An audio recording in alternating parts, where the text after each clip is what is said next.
September 1805. Austrian General Karl Mack von Leiberich commands 70,000 troops positioned around the fortress city of Ulm in southern Germany. He's confident, almost cheerful. His army is well supplied, his position is strong, and Russian reinforcements of 95,000 men are marching west to join him. Once they arrive, the combined Austro-Russian force will crush Napoleon's French army. It's a solid plan based on sound military principles. There's just one problem. Napoleon isn't where Mack thinks he is. In fact, Napoleon is everywhere Mack isn't looking, and by the time Mack realizes this, 200,000 French soldiers will have him surrounded without firing a major battle. In just 17 days, Napoleon will eliminate an entire Austrian army through pure maneuver, proving that the greatest victories don't require the bloodiest fights. Think about what's about to happen. An entire army, 70,000 professional soldiers with artillery and supplies, will surrender almost without fighting. Not because they're cowards, but because strategic brilliance will make fighting pointless. Napoleon is about to demonstrate that positioning matters more than courage, that speed defeats strength, and that the best victory is the one where your enemy realizes resistance is futile before the battle even begins. Before we dive into the most perfect strategic encirclement in military history, I'm curious about our global audience. English has become the universal language connecting people across every continent and culture. So tell me right now, in the comments, what country are you watching from? United States, United Kingdom, Germany, France, Brazil, India, Australia, Russia, Austria? Drop your country below and let's see how far across the world this story of strategic genius reaches. Now let me take you back to understand how this masterpiece of military planning came together. The year 1805 marked the formation of the Third Coalition against France. Britain, Austria, Russia, and Sweden allied to destroy Napoleon's empire. Britain provided money, Austria and Russia provided armies. The plan was straightforward. Austrian forces would advance into Bavaria and hold Napoleon in place while Russian armies marched west. Once united, the combined force would outnumber Napoleon significantly and crush him through sheer mass. Napoleon spent the summer of 1805 camped on the French coast with 200,000 men, preparing to invade England. The Grande Armée waited for the French navy to control the channel long enough for troops to cross. But when Austria declared war in September, Napoleon made a decision that shocked Europe. Forget England. The real threat was the land coalition forming in the east. Within days, he pivoted his entire army away from the English Channel and pointed it toward Germany. The speed of this redeployment was unprecedented. Napoleon wasn't moving 20,000 men or even 50,000. He was relocating 200,000 soldiers with all their artillery, supplies, and equipment across France and into Germany. Military theorists said it couldn't be done, that an army that size would take months to move and reorganize. Napoleon did it in weeks. The Grande Armée marched from the Channel coast to the Rhine River, covering over 400 miles, and arrived in southern Germany before Austrian intelligence even knew they'd left France. General Mack, commanding the Austrian advance force, had positioned his army around Ulm based on conventional military wisdom. The traditional invasion route from France to Vienna ran through the Black Forest in southern Germany. Every previous French invasion had used this route because the terrain was passable and the roads were decent. Mack positioned his 70,000 men to block this traditional approach. He fortified Ulm, secured the mountain passes, and waited for Napoleon to attack where every military manual said he should attack. Napoleon had no intention of being predictable. His plan was audacious to the point of seeming insane. Instead of one army marching on one route, he would split his 200,000 men into 7 independent corps, each commanded by a marshal. These corps would march on separate routes through southern Germany, moving faster than anyone thought possible. The plan required perfect timing, perfect logistics, and perfect coordination. If any corps arrived too early or too late, the whole scheme would collapse. If supply lines failed, the army would starve. If Mack figured out what was happening and reacted quickly, he could defeat the French corps in detail before they united. But Napoleon had spent years training his army for exactly this kind of warfare. The corps system was revolutionary. Each corps was a mini-army with its own infantry, cavalry, and artillery. Each could march independently but fight together. Each marshal knew Napoleon's overall plan and could adjust to circumstances without waiting for orders. This organizational structure allowed the Grande Armée to move at speeds no European army had ever achieved, while maintaining the ability to concentrate rapidly for battle. By late September, 7 French corps were advancing through southern Germany on parallel routes. Marshal Bernadotte's corps moved through Ansbach. Marshal Davout crossed the Danube near Donauwörth. Marshal Soult advanced through the central routes. Marshal Ney pushed toward Ulm from the west. Marshal Lannes, Marshal Marmont, and Marshal Augereau positioned their corps to close escape routes. From above, if you could see the whole theater, it looked like a giant hand with 7 fingers reaching out to grab something.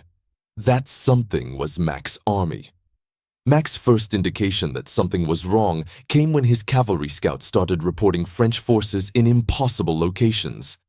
French troops north of the Danube? That didn't make sense. French corps near Donauwörth? That was behind Mack's position, not in front of it. The reports were confusing and contradictory. Mack assumed his scouts were mistaken or exaggerating. He assumed the main French force was still coming from the west, through the Black Forest, exactly where he expected them. By October 5th, the truth became undeniable. French forces were everywhere except where they were supposed to be. Napoleon had crossed the Danube north of Ulm with the bulk of his army. Multiple French corps were cutting off Mack's eastern escape routes toward Vienna. Other French forces blocked his northern and southern flanks. And behind him to the west, more French troops were closing the trap. Mack looked at the map and felt the cold realization settling in. He was surrounded. His 70,000 men were caught in a shrinking pocket with 200,000 French soldiers closing in from all directions. The genius of Napoleon's maneuver wasn't just the speed or the coordination. It was the psychological impact. Mack's army hadn't been defeated in battle. They'd been outmaneuvered so completely that fighting seemed pointless. Every road led to French forces. Every escape route was blocked. The Russian reinforcements were still weeks away to the east. Mack sat in Ulm, his confidence evaporating, and realized that Napoleon had just won a campaign without fighting a major battle. The trap was set, the noose was tightening, and there was nowhere left to run. September 25th, 1805. The Grande Armée begins its march from the Rhine River towards southern Germany. What's about to happen will redefine warfare for the next century. Napoleon isn't moving one massive column that would stretch for miles and take days to pass any single point. He's unleashing 7 independent corps, each commanded by a marshal, each moving on separate routes, each capable of fighting alone but coordinated to unite within hours if needed. It's organizational genius on a scale Europe has never seen. The numbers are staggering. Marshal Bernadotte's 1 corps, 20,000 men. Marshal Marmont's 2 corps, 20,000. Marshal Davout's 3rd corps, 26,000. Marshal Soult's Yves corps, 40,000. Marshal Lannes' corps, 18,000. Marshal Ney's 6 corps, 19,000. Marshal Augereau's 7 corps, 14,000. Plus the Imperial Guard and cavalry reserves, another 43,000. Total, 200,000 men moving simultaneously across a front over 100 miles wide. Each corps marches 20 to 25 miles per day, covering in one day what most armies take 2 days to accomplish. The logistics behind this movement are as impressive as the strategy. Each corps has its own supply train, its own artillery, its own support units. They don't depend on a central supply depot that could be cut off or destroyed. They forage as they move, buying or requisitioning food from German towns along their routes. The speed is possible because Napoleon has drilled his army relentlessly in rapid marching. French soldiers carry minimal equipment, move light, and cover ground at speeds that exhaust pursuing enemies. While this military machine advances, General Mack sits in Ulm completely unaware of the storm approaching. His intelligence is terrible. His cavalry scouts are too few and too timid to penetrate French screening forces. The reports that do reach him are contradictory and confusing. Some scouts report French forces north of the Danube. Others report them to the east. Still others claim the main French army is still approaching from the west. Mack dismisses most of these reports as exaggerations or mistakes. His mind is fixed on the traditional invasion route through the Black Forest. Mack's strategic plan depends entirely on time. His 70,000 Austrians must hold their position until Russian General Kutuzov arrives with 95,000 reinforcements. Once united, the combined 165,000-strong force will have numerical superiority over Napoleon. The plan is solid if the French advance slowly through predictable routes. But Napoleon isn't advancing slowly, and his routes are anything but predictable. While Mack waits for Russians who are still weeks away, French corps are racing past his flanks at speeds he doesn't believe are possible. If you're fascinated by military strategy and maneuver warfare, where positioning defeats firepower and speed conquers strength, hit that subscribe button right now and drop a like. What happens next is the most perfect strategic encirclement in history, a masterclass in operational art that every military academy still studies 200 years later. You don't want to miss how this unfolds. October 2nd marks the moment Mack's situation becomes critical, though he doesn't fully realize it yet. Marshal Ney's Sixth Corps has crossed the Danube at Günzburg, west of Ulm. Marshal Lannes' Fifth Corps crosses at Neuburg. Marshal Soult's massive IV Corps crosses near Donauwörth. These aren't probing movements or feints. These are major force crossings putting entire corps north of the Danube, behind Mack's main position. The French are now between Mack and Vienna, between Mack and the approaching Russians, between Mack and any hope of escape eastward. October 6th brings the full horror home to Mack. His scouts finally penetrate French lines far enough to understand the scope of what's happening. French forces are everywhere. To the north, Bernadotte and Marmont. To the east, Davout and Soult, blocking the Vienna road. To the south, Augereau and the Imperial Guard. To the west, Ney closing the trap. Mack looks at the reports flooding his headquarters and realizes Napoleon has done the impossible. The Grande Armée has executed a strategic encirclement so rapid and so complete that Mack's army is trapped without a major battle being fought. The brilliance of Napoleon's maneuver becomes clear when you understand the timing. Each French corps arrived at its position within hours of the others. If Bernadotte had been one day late, or if Davout had been one day early, gaps would have opened for Mack to exploit. But Napoleon's coordination was perfect. Every marshal arrived exactly when and where Napoleon planned. It's like watching 7 separate moving parts of a machine click into place simultaneously, forming a wall of 200,000 men around 70,000 trapped Austrians. Mack's options are now uniformly terrible. He can attack eastward toward Vienna, but that means fighting through Davout's hardened 3 Corps and Soult's massive IV Corps, over 60,000 French troops in strong positions. He can attack westward back toward the Rhine, but that means fighting through Ney and the Imperial Guard while Napoleon's other corps close in from behind. He can attack northward, but the terrain is difficult and Bernadotte blocks that route. He can sit in Ulm and wait, but his supplies are limited and the Russians are still weeks away. Every option leads to disaster. The psychological impact on Austrian troops is devastating. They haven't been defeated in battle. They haven't even fought a major engagement yet. But they're surrounded by an enemy that appeared out of nowhere, moving faster than anyone thought possible, positioning forces with precision that seems superhuman. Austrian soldiers look at maps showing French corps on all sides and feel the creeping dread that comes with realizing you're trapped. Morale begins its slow collapse. October 7th brings Mack's first real decision. He can't sit still because that guarantees surrender when supplies run out. He must attempt to break the encirclement. But where?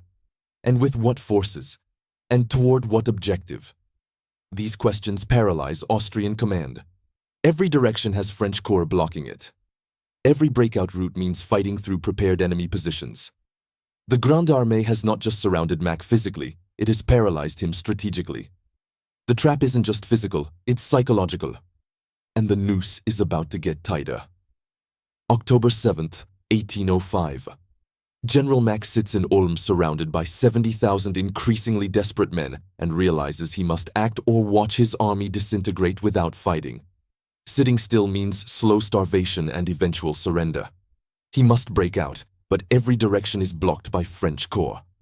Mack chooses to attack northeast toward the Danube crossing at Elchingen, hoping to smash through Marshal Ney's Sixth Corps and escape toward the approaching Russians. It's a desperate gamble, But desperation is all Mack has left. The Battle of Elchingen erupts on October 14th when 25,000 Austrians attack Ney's positions. The Austrians fight well. These are professional soldiers led by competent officers, but they're attacking a prepared French position defended by veterans who fought across Europe. Ney's 19,000 men hold the bridge and the heights above Elchingen with disciplined musket volleys and concentrated artillery fire. Austrian columns advance, take casualties, reform, advance again. Some units break through initial French positions, creating momentary hope. Then French reserves counterattack and push them back. The battle rages for hours. Austrian soldiers fighting with courage born of desperation manage to capture parts of Elchingen village. For a brief moment, the breakout seems possible. Then Marshal Lannes arrives with V-Corps reinforcements, 18,000 fresh French troops hitting the Austrian flank. The mathematics turn brutal. Now it's 25,000 exhausted Austrians fighting 37,000 French in prepared positions. The Austrian attack collapses. Survivors retreat toward Ulm, having suffered 6,000 casualties while inflicting only 2,000 on the French. The northeastern escape route is sealed. Simultaneously, Austrian Archduke Ferdinand leads another breakout attempt westward with 6,000 cavalry and some infantry, hoping to punch through French lines and reach the Black Forest. This smaller force has better luck initially, breaking through French screening forces and riding hard toward freedom. But they're pursued relentlessly by French cavalry. Over the next 2 days, this Austrian column is harassed, scattered, and ground down. Some units escape into the countryside and disperse. Others are captured. The westward route proves no more viable than the northeast. Back in Ulm, Mack receives reports of both failed breakout attempts and feels the walls closing in. His army has now suffered 8,000 casualties in failed escape attempts while achieving nothing except proving that every direction is blocked. Food supplies are running dangerously low. Soldiers are on reduced rations. Horses are dying from lack of fodder. Morale is collapsing as men realize they're trapped with no relief coming. Desertion begins to increase as Austrian soldiers slip away individually or in small groups, preferring to risk French patrols than certain capture. October 10th brings another Austrian attempt to break the encirclement at Haslach. This smaller battle sees 11,000 Austrians attack French positions, hoping to open an escape route southeast. General Dupont's French division, outnumbered but occupying strong defensive terrain, holds against repeated Austrian assaults. The battle is fierce and costly. Austrians take 2,000 casualties. The French lose 1,500. But the strategic result is the same. The escape route remains blocked. Every Austrian attempt to break out is contained or crushed by French forces that seem to be everywhere simultaneously. Napoleon's strategic genius becomes apparent in how he responds to these breakout attempts. He doesn't panic when Austrians attack at Elchingen. He doesn't desperately rush forces to plug gaps. His corps system means he always has reserves nearby to reinforce threatened points. When Mack attacks northeast, Lannes's corps is positioned perfectly to counterattack. When Austrians try the west, French cavalry is positioned to pursue. It's like watching a chess master who's thought 5 moves ahead, whose pieces are positioned so perfectly that every enemy move has a prepared counter. The psychological warfare Napoleon wages is as devastating as his military maneuvers. French forces control all roads around Ulm, which means they control all information. Austrian scouts who venture out are captured or killed. Messengers trying to reach the Russians are intercepted. Mack sits in informational darkness, knowing only what French forces allow him to know. Rumors spread through Austrian camps. The Russians have been defeated. The Russians have turned back. Vienna has fallen. Emperor Francis has surrendered. None of these rumors are true, but Mack has no way to verify or deny them. By October 12th, the situation in Ulm is critical. Food supplies will last perhaps 5 more days. Forage for horses is exhausted. The city is packed with 70,000 soldiers and their equipment, creating sanitation problems. Disease begins to appear. Wounded from the failed breakout attempts fill makeshift hospitals with no adequate medical supplies. Austrian officers begin quiet conversations about the unthinkable, negotiated surrender. The army hasn't been defeated in a decisive battle, but it's been strategically destroyed through pure maneuver. October 14th marks the final desperate move. Archduke Ferdinand, one of Austria's royal commanders, makes the decision to save what he can. He takes 6,000 cavalry, the most mobile part of Mack's army, and attempts a nighttime breakout northward. This isn't about winning anymore, it's about preserving something from the disaster. Ferdinand's cavalry manages to break through French lines in darkness and confusion, riding hard toward Bohemia. Most escape, but they abandon the 60,000 infantry trapped in Ulm. The departure of Ferdinand and the cavalry is the final blow to Austrian morale. The men with the best chance of escape have fled, leaving everyone else to their fate. Mack looks at his remaining forces and does the mathematics. He has perhaps 60,000 soldiers left in and around Ulm. They have food for 3 or 4 days. They're surrounded by 200,000 French troops. The Russians are still at least a week away, and there's no guarantee they'll even attempt a rescue. Every breakout attempt has failed. His cavalry has abandoned the infantry. Continued resistance means watching his army slowly starve before surrendering anyway. On October 15th, Mack requests a meeting with Napoleon to discuss terms. The greatest strategic encirclement in military history is about to reach its inevitable conclusion. October 15th, 1805. General Mack sends officers under flag of truce to Napoleon's headquarters, requesting negotiations. Mack hopes to arrange an honorable surrender with terms that allow his army to withdraw with their weapons and colors intact. Perhaps a negotiated armistice that gives him time to march his men back to Austria while promising they won't fight France again this year. Napoleon's response is brutally simple: unconditional surrender or continued siege. There will be no negotiations, no face-saving compromise. Mack's army will lay down their arms completely or starve in Ulm. The meeting between Mack and Napoleon takes place on October 17th and becomes one of military history's most humiliating encounters. Mack, a general who commanded 70,000 men just 3 weeks ago, sits across from Napoleon and tries to salvage something from complete disaster. He argues his men fought bravely. He emphasizes they haven't been defeated in decisive battle. He requests honors of war, the military tradition allowing surrounded forces to march out with dignity. Napoleon listens with cold politeness and refuses everything. This isn't about bravery or honor. This is about strategic annihilation. Mack's army will surrender unconditionally by October 20th, or face assault by the entire Grande Armée. Inside Ulm, the Austrian army is disintegrating from within. Food supplies are essentially exhausted. Soldiers are receiving quarter rations, barely enough to sustain life. Horses are dying by the dozens, their carcasses creating health hazards. Disease spreads through the crowded city as sanitation systems fail under the strain of 60,000 men living in spaces meant for a fraction of that number. Medical supplies are gone. Wounded soldiers from the failed breakout attempts lie in makeshift hospitals with minimal care. Morale has collapsed completely.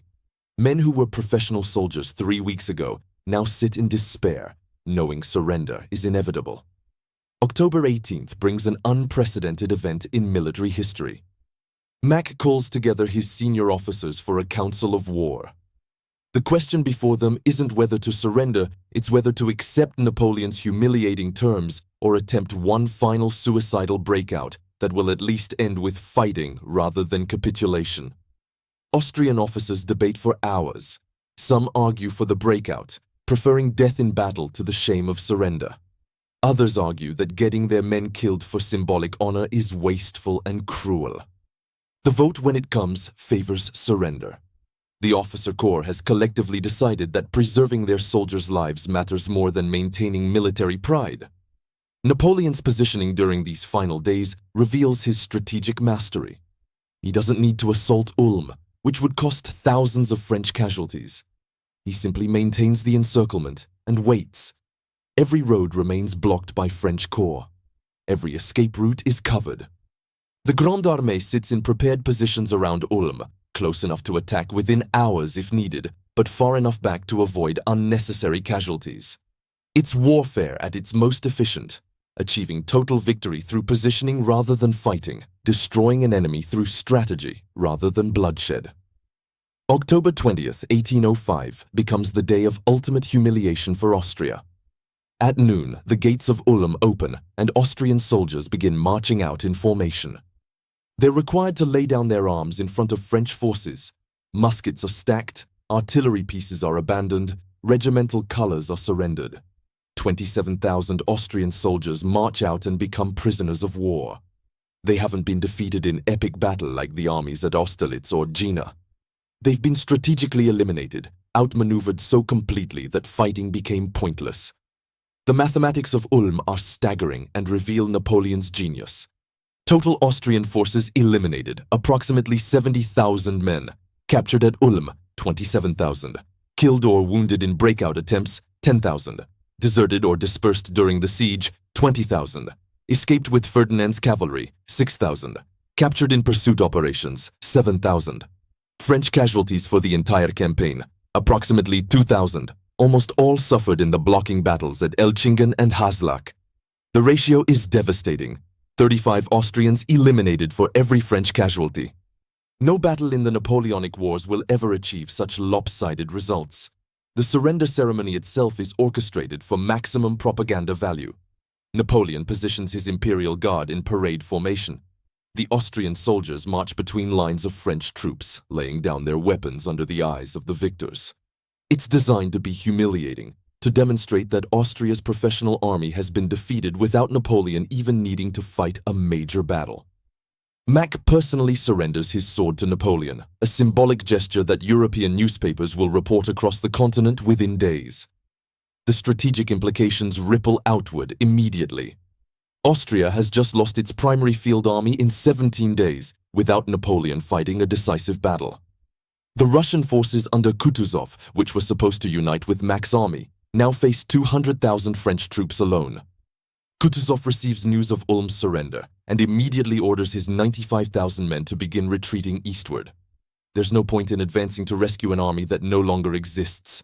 The Third Coalition's entire strategy has collapsed before the coalition forces even fought together. The supply haul Napoleon captures at Ulm is massive. 60 artillery pieces, thousands of muskets, ammunition, uniforms, equipment, supplies sufficient to sustain 70,000 men. These captured supplies will help sustain the Grande Armée as it pursues the retreating Russians eastward. Napoleon has not only eliminated an entire Austrian army, he's captured the logistics to continue his campaign. It's strategic victory on every level. Enemy eliminated, supplies captured, coalition strategy destroyed, all achieved in just over 2 weeks of marching. As Austrian prisoners are marched away toward captivity in France, Napoleon stands with his marshals reviewing the campaign. In 17 days, the Grande Armée marched from the Rhine to the Danube, encircled and eliminated a 70,000-man army, and positioned itself to pursue the Russians toward Vienna. Mack's surrender at Ulm isn't just a victory, it's a demonstration that maneuver warfare has fundamentally changed how wars are won. The age of slow-moving armies fighting set-piece battles is ending. The age of rapid movement, strategic positioning, and operational art is beginning. And Napoleon has just proven he is its master. October 21st, 1805. As the last Austrian prisoners march away from Ulm, the strategic earthquake ripples across Europe. Austria has just lost 70,000 soldiers in 17 days without Napoleon fighting a decisive battle. The Third Coalition, barely a month old, is already shattered.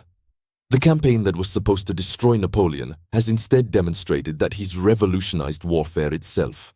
Generals across Europe study the maps of Ulm and realize that everything they thought they knew about military operations is obsolete. The immediate consequences for Austria are catastrophic. The army that surrendered at Ulm was Austria's primary striking force, the troops intended to hold Napoleon in place while Russian reinforcements arrived. Now that army no longer exists. Austria's defensive options have collapsed. The road to Vienna lies open with no significant forces to defend it. Emperor Francis faces a nightmare scenario. French armies marching toward his capital with no way to stop them. Within weeks, Austria will be forced to negotiate. By December, the Treaty of Pressburg will strip Austria of massive territories and reduce it to second-tier power status. For Russia, Ulm creates an impossible situation. General Kutuzov commands 95,000 troops that were supposed to unite with Mack's 70,000 for a combined offensive. Now Kutuzov faces 200,000 French soldiers alone. Basic mathematics says don't fight. Kutuzov orders immediate retreat eastward, beginning a withdrawal that will stretch for hundreds of miles. Napoleon pursues, and this pursuit will eventually lead to Austerlitz. But Austerlitz wouldn't happen if Ulm hadn't already destroyed Austria's ability to resist. The famous Battle of December 1805 is really just the epilogue to the strategic masterpiece Napoleon executed in October. The military revolution Ulm represents cannot be overstated. Napoleon has proven that the corps system works perfectly. 7 independent corps moving on separate routes, each capable of fighting alone but coordinated to unite within hours, can achieve strategic encirclement on a scale previously impossible. Every major European army will adopt this organizational structure within a decade. The Prussians, the Russians, the Austrians, all will reorganize their forces based on what Napoleon demonstrated at Ulm.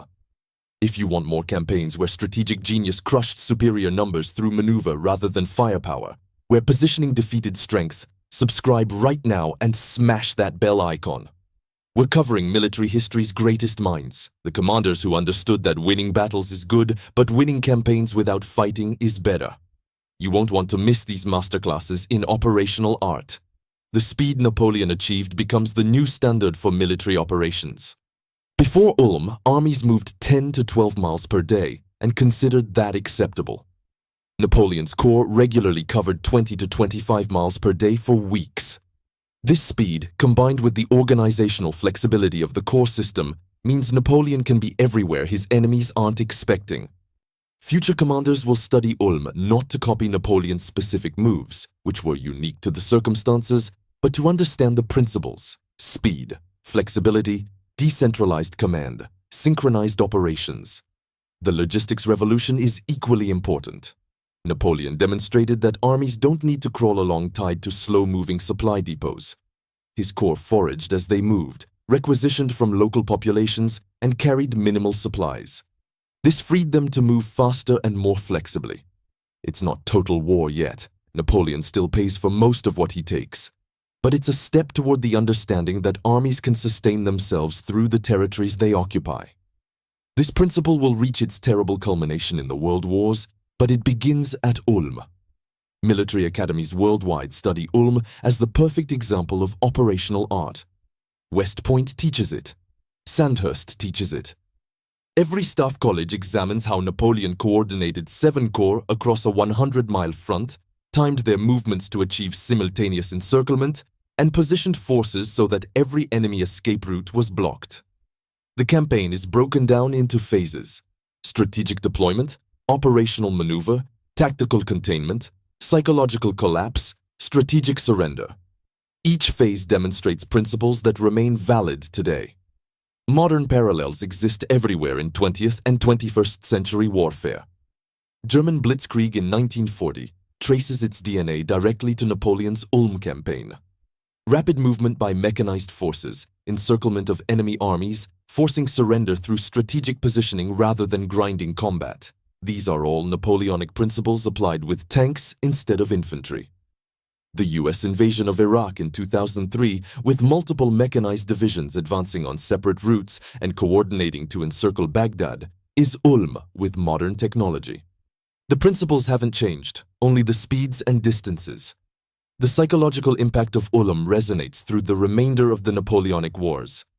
Every time an Austrian or Russian general faces Napoleon, they remember that an entire army was eliminated in 17 days without a major battle. This creates hesitation, defensive thinking, fear of being outmaneuvered. Napoleon's reputation becomes a weapon as powerful as his armies.